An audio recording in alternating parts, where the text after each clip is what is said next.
on. Hey, girls, come back here. You're nagging me, and then I'm trying to get you on the video, and you go away. Maisie, Maisie, what are you doing? Come here, you. Come here, you rascal. Yeah, you tell her. There you go. There's my girls. All right. Good morning. I'm Barbara. I'm Griselda. That's for Carol. I'm Barbara. It's Saturday morning on 4th of July. Labor Day weekend in the United States. Absolutely stunningly beautiful in southeastern Pennsylvania. And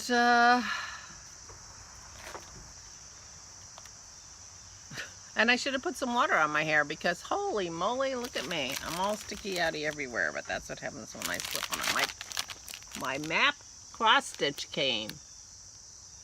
Isn't that going to be cool? The only problem with it is it has a gazillion colors. And that is the thing I really loved about the Samoa Dragons, which hasn't come yet. I don't even know who I ordered it from. I'll be perfectly honest. So I am going to have to go do some research and figure out if I got it on Etsy. I hope I did. And figure out who I got it from and find out what the story is. Because I think it's been 2 weeks. Because I'm pretty sure I talked about the Samoa Dragons on my knit night with my daughter, not last Sunday, but the Sunday before. So it's been 2 weeks. I'm ready to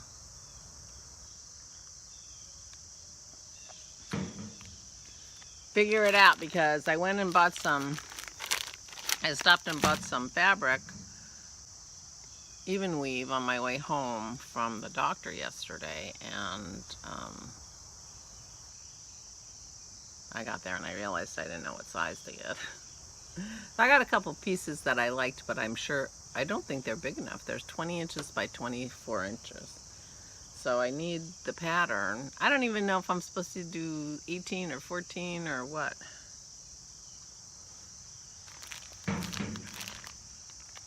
Oh, this has beads. I wonder where the beads go.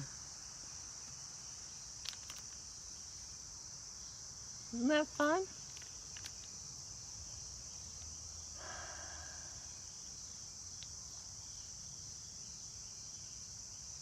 Orbis terrarum nova et hydrographica tabula.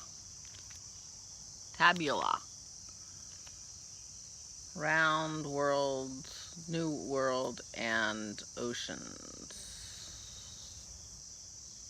Whatever. My daughter will tell me what that means. Anyway, okay. So I got that, and I might start organizing that or whatever. Apparently I don't want to work on my giraffe. So much for the idea those might end up being Christmas presents. It's now September. I haven't even ordered the unicorn. I apparently want to do this instead of the giraffe. So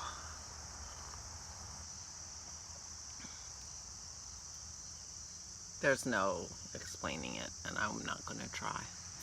I saw the doctor yesterday. I really like my doctor, but I did feel like I got the bum's rush last time, and so that was disappointing, but I really like her. Bottom line is, she said, I need to go to the physical therapist, and they will be able to tell me better than she can exactly what the problem with my knee is. And once I know exactly what the problem with my knee is, that will determine whether I can walk, whether I should be walking on it or resting it, whether I this or that, the other thing. So that's the determination, but she can't tell me exactly what the problem is with my knee. That they should be able to tell me. So, but she did recommend a physical therapist. She also told me that it's possible my Medicare is going to pay for it.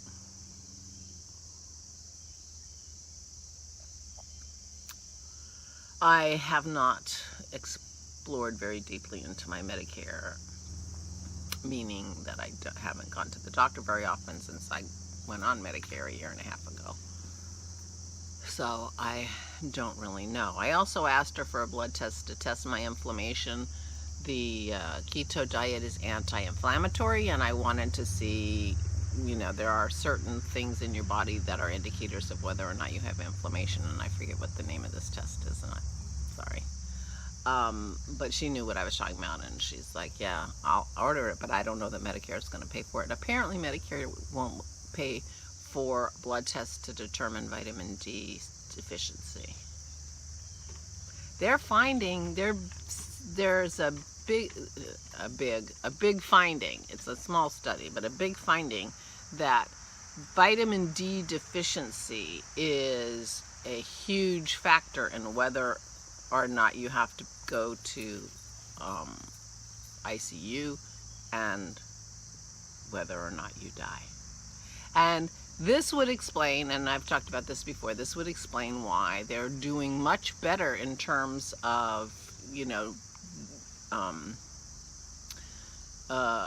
how badly they're getting COVID and how quickly they're dying. In Africa, they're doing way better than the rest of the world. And the speculation is because they're not vitamin D deficient. They're not as vitamin D deficient in Africa as we are.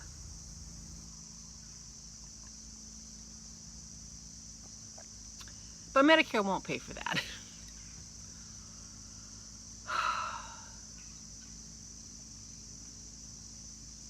But once they have a few more studies like this, they maybe will pay for it, because vitamin D is important to health outcomes and costs of COVID. And if, you know, those are the kind of things they care about, right? In theory. So that being said, that's what she said about my knee, which, and I'm starting to make a list of things to do. I'm going to call and make an appointment for my physical therapy to my list. I also have to say get blood work to my list. Dennis was funny. He says, oh, well, you can go in the afternoon to get your fasting blood work. It probably isn't very busy. It's really busy in the morning. Everybody comes before breakfast. I'm like, I could do that. I'll go at 2 o'clock. When I go to get my blood work, I just won't have cream in my coffee.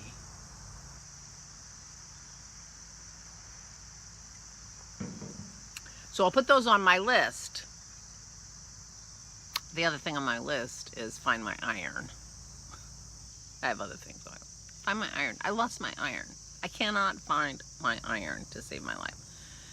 The weird thing is, I don't really have a place for my iron. It used to be the smaller guest room was the ironing room back when I ironed. And so the iron was there, and so was the ironing board. But then I retired, which kind of meant kind of stopped ironing things. And then I started sewing, and when I was sewing on the table, and so the ironing board came downstairs, and so did the iron, and so the iron was living on the shelf above the washing machine, and the ironing board was in like the bedroom closet. But then I stopped sewing, and I cleared off room in my room, and so now that even when I started sewing again, I had Dennis bring my ironing board upstairs and my iron. So it's got to be upstairs, because there's only, well, the dining room. It could be in the dining room, but I don't know why I would put it in the dining room. Why would I put hardly anything that's in that dining room in the dining room? But so it's upstairs somewhere, but I can't find it. So anyway, that's on my list. And make an appointment for physical therapy and get my blood work done. And I talked to her about my sleeping, and basically she asked me if I was taking melatonin, and I told her no, that I had taken melatonin for a while. It didn't seem to really help, and I had read somewhere that if you take melatonin, your body stops making its own melatonin, and I thought, if it's not even helping me and I'm then stopping my body from making my own melatonin, then that's probably not good, so I stopped taking it. So she said I could take it up to 10 milligrams, And my pills are 3 milligrams, so I was only taking 3 milligrams back when I was taking melatonin. So I took 3 pills last night to make it 9, math, and had a terrible night. I was tired. I went to bed early. I went to bed at 11:30. That's early for me. I've been going to bed at like 1:15. 11:30. And I think I did fall asleep eventually. You know, like I fell asleep probably at 12:30. But I woke up again like at 1:30. So I had like a nap. And that was it. And the night was so long. It was like, oh my God, you start at 11:30. It really takes a long time. I mean, I thought it was 4 and it was only 2:30. I'm like, oh. So, not the best night. But oh my God, did I tell you it's a gorgeous day? The only cloud I see is a contrail, which is interesting because you haven't been seeing a lot of contrails. So I guess people are doing a little more traveling, more airplanes going around.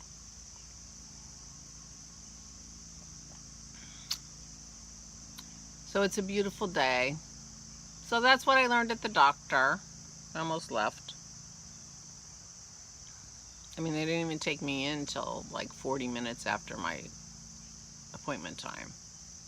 And then, of course, I had to sit and wait for the doctor again, still, for another 15 minutes. And I thought, you know, I didn't call and make this appointment. They called me. They called me and said, you need to do your thing. I'm like, okay, fine. And then I had to wait an hour. I almost left. Well, my problem was I didn't take my knitting because I'm working on a big sweater. I'm working on an extra wide sweater and it just felt like too much. And I'm at the bottom, but I'm knitting the mohair on. I'm finished with my transition. I'm knitting the mohair. To tell you the truth, I loved knitting the cobblestone a lot more than I like knitting the mohair. And I'm not sure why. Well, the mohair is much thinner. I mean, they had it under their fingering weight on their website. And me, you know, and I guess it's kind of knitting up a little bit like fingering because it's so fuzzy, it's filling in between.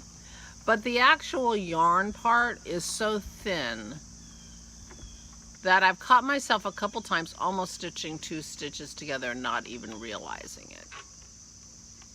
So, have to kind of pay attention, or I'm learning how to kind of spread the needles a little bit more on my, spread the stitches a little bit more on my needle so that I don't knit 2 stitches together by accident. So I'm having the opposite. I was having trouble. I was dropping stitches in the cobblestone, and now I'm knit 2 togethering by accident on the. Always something going on with this sweater, though, I gotta tell you. But I am so happy with my decision to get rid of the stripes and to change that transition to, which is still stripes, but it's 1 row stripes instead of the whole geometric thing I was doing. I really love it. I showed that to you yesterday.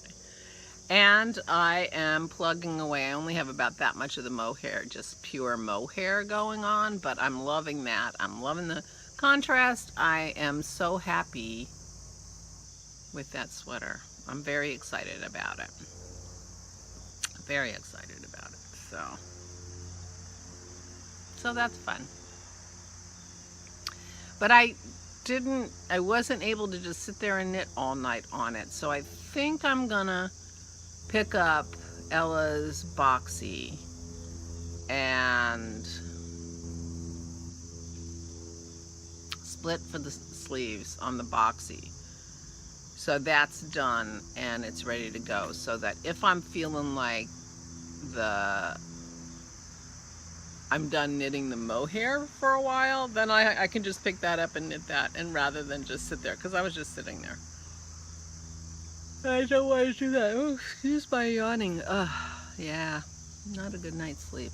So, I don't know that one night taking melatonin that didn't work is enough to say forget the melatonin. She also said, you know, watch your caffeine. I said I don't drink any caffeine after 12:30, 1 o'clock in the afternoon. And get off the devices and try some mindfulness type of activities.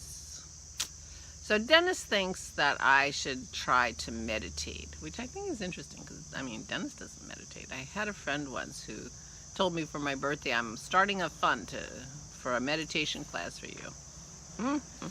For your birthday. You know, like every year she was going to put into this fund and I would learn meditation in 10 years, whatever, you know. Of course, that never happened, but she was a meditator. She was such an interesting woman. And I lost touch with her. I lost touch with her for about 15 years. Maybe. Yeah, 15 years. And I went back on the internet. You know, the internet's great to find her, to get back in touch with her. And I found out she had died at the super young age. She was in her 50s. Her mother had died young too. It wasn't a healthy family. But it made my heart so sad to think that Nadine wasn't somewhere in the world, you know. Just picturing her somewhere in the world made me smile and made me so sad. This was a few years ago I found out. Anyway, she meditated religiously. Not religiously, but religiously. Wasn't her, I mean, she wasn't a Buddhist or anything, but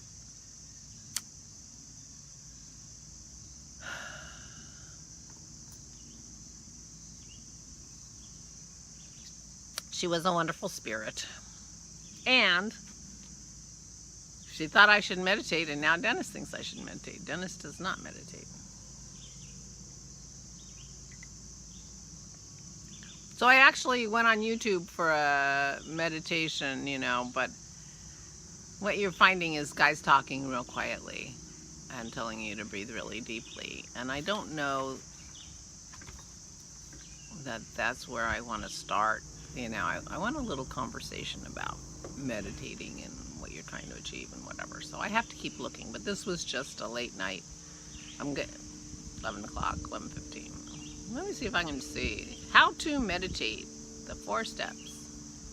I didn't find that, but I'll keep looking.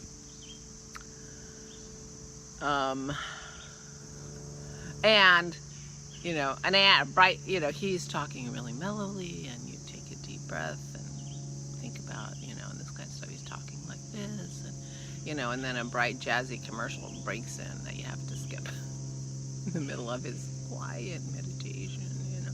I'm like, doesn't work that way. I put some chimey music on the television, and, you know.